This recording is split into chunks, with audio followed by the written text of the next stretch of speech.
et bienvenue sur cette vidéo. Gros plan sur nos sponsors. L'Agile Lille, c'est l'événement annuel lillois. Cette année, on se retrouvera le 30 juin et le 1er juillet à l'Université catholique de Lille. Pour cette nouvelle édition, on aura presque 70 ateliers et conférences sur 2 jours sous le signe de l'agilité. N'hésitez pas du coup à prendre vos billets puisque ça part assez vite. Aujourd'hui, je suis dans les locaux de Yojo et nous recevons Sumit pour ce gros plan. Alors, merci encore pour votre participation. Aujourd'hui, je suis avec Xavier et Malik.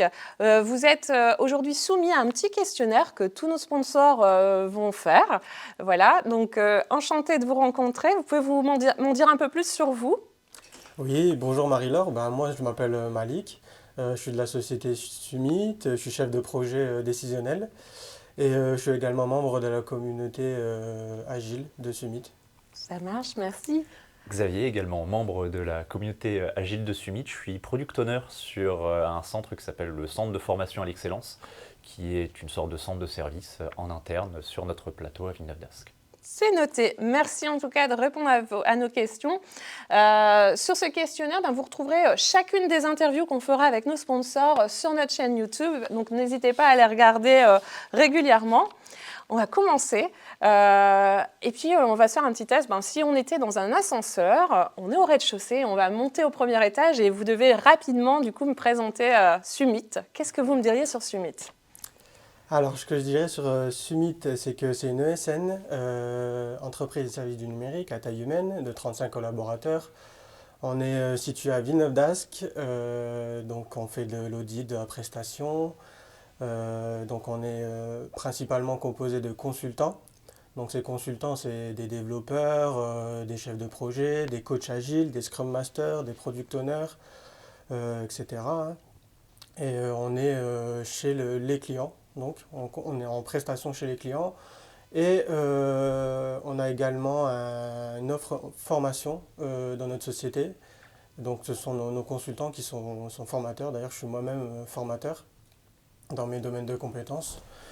Et on a également un CFE, un centre de formation à l'excellence au sein de Sumit, pour intégrer nos nouveaux collaborateurs et notamment les alternants. C'est un genre de centre de service en fait où on fait des projets, où d'ailleurs Xavier fait partie. Et en fait, c'est un centre qui va permettre de faire grandir les consultants pour les envoyer par la suite chez les clients en toute sérénité. Voilà. Et on est à savoir aussi qu'on est également certifié Great Place to Work pour la 2e année consécutive. Bravo. Merci. On vient de parler d'agilité, du coup, question c'est quoi une entreprise agile pour vous, du coup ?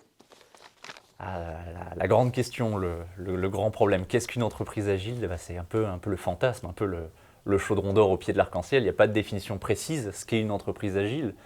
En plus, dans ces dernières années, on a pu voir la déformation de ce qualificatif qui a été utilisé pour tout et son contraire. Mais on peut s'accorder à dire qu'une entreprise agile, c'est une entreprise qui respecte les valeurs de l'agilité. Et à ça, on peut dire qu'une entreprise agile, ça va être une entreprise qui va pouvoir s'adapter au changement, qui va avoir une communication fluide, transparente avec ses collaborateurs et avec ses clients. C'est une entreprise qui va mettre la satisfaction client au cœur de son processus de réussite.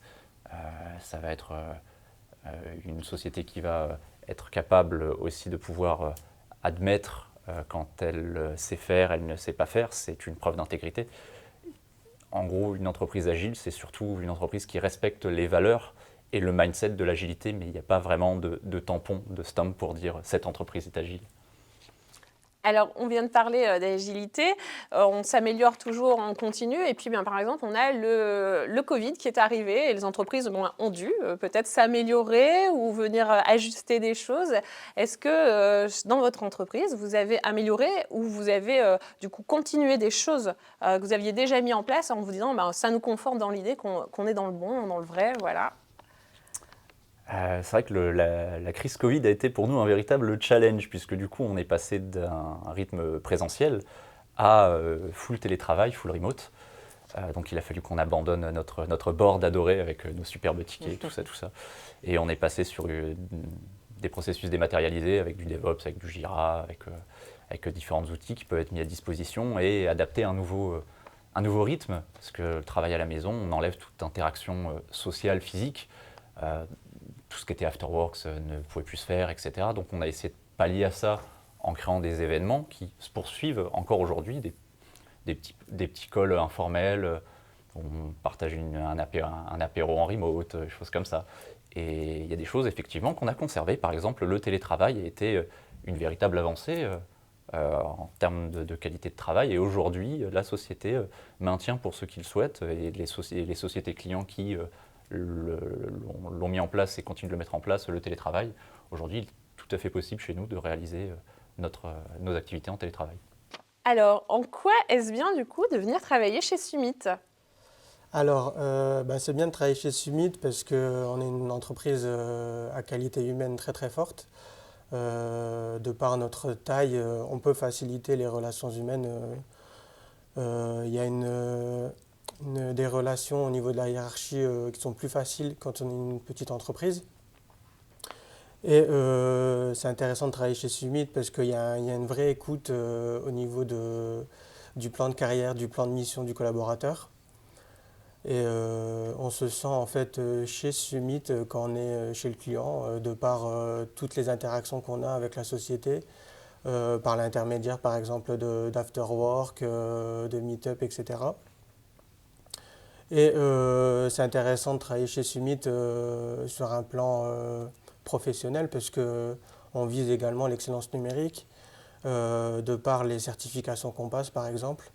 Des certifications sur la gestion de projet, par exemple, sur l'agilité, certification Scrum Master, Product Owner, par exemple, ou bien des certifications plus techniques autour des technologies Microsoft. Donc c'est par ces éléments-là que c'est intéressant de travailler chez Summit. Ça marche, c'est noté. Cette année, la Gilil a décidé de pointer l'éco-responsabilité dans son projet. Est-ce que c'est une démarche qui est prise en compte par votre entreprise? Est-ce que vous le vivez au sein de votre entreprise, justement, ce côté éco-responsable? En tout cas, on l'a tous en tête. Mais après, on ne va pas se mentir, on est dans l'informatique. C'est notre cœur de métier et l'informatique, c'est des ordinateurs. C'est de l'électricité consommée, donc on est conscient que ce n'est pas très écologique, mais malheureusement, on ne peut pas faire sans. Mais par contre, on a à cœur l'écologie, on met en place des démarches écologiques. Par exemple, l'équipe support nous produit des goodies, par exemple des gourdes, il y avait quoi d'autre aussi On utilisait des gourdes en plastique pour voilà. tout ce qui est afterworks, etc., pour éviter d'utiliser des bouteilles jetables, etc. On a des tote bags qui sont proposés pour le transport de matériel et justement les goodies, on évite tout ce qui est sac en plastique. C'est des choses qui sont mises en place par l'équipe support justement lors de nos afterworks pour sensibiliser un maximum les collaborateurs aux problèmes actuels liés à l'écologie, en gardant en tête qu'il y a des choses sur lesquelles on n'a pas la main. Typiquement le cloud. Le cloud aussi. L'impact carbone zéro pour une société ESN, c'est un peu utopique, mais effectivement, c'est quelque chose qu'on a à cœur et qu'on garde en tête sur nos prises de décision. Ouais. Et on fait du covoiturage autant que possible aussi. Ça aide aussi. Voilà. C'est des petites marches, mais ensemble, on peut y arriver. Tout à fait. Exactement. Alors, lors de l'interview, on vous a demandé de choisir une carte parmi l'Agile Tools. Et en fait, vous avez choisi la carte numéro 9, qui est la carte User Story. Est-ce que vous pouvez m'en dire plus sur cette carte? Ah oui, User Story, oui. C'est une carte un peu bateau, hein, User Story. On sait tout ce que c'est. À partir du moment où on fait un petit peu d'agilité ou qu'on travaille avec le framework Scrum, on se dit une User Story, tout le monde sait ce que c'est. En tant que, je souhaite, afin de, etc.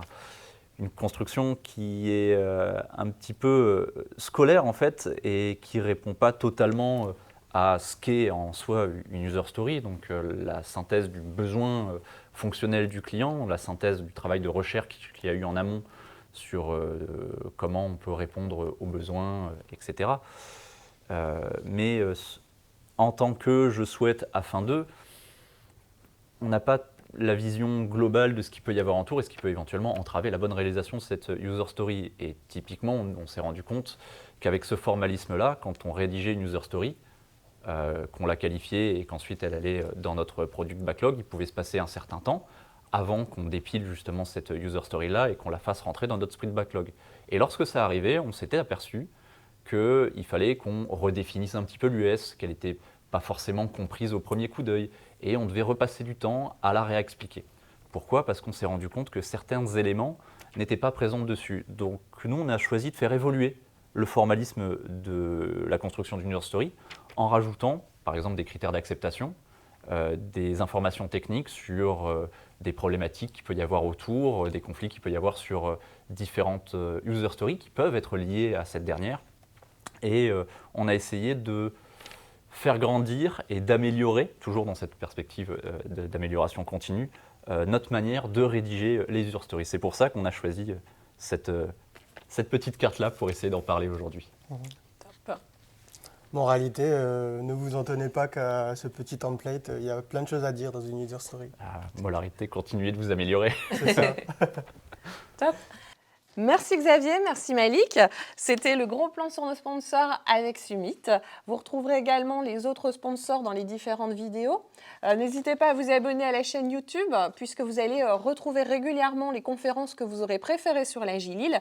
N'hésitez pas à prendre vos billets puisque les places partent très très vite. Vous pouvez également regarder dans la description, nous mettrons les liens pour nous suivre, notamment sur par exemple Nord Agile et autres. Vous pourrez du coup suivre notre activité régulièrement sur les réseaux sociaux. Je vous remercie d'avoir suivi cette vidéo. N'hésitez pas à aller voir les vidéos des autres sponsors également. Je vous dis à bientôt et à bientôt les agilistes. À bientôt. À bientôt.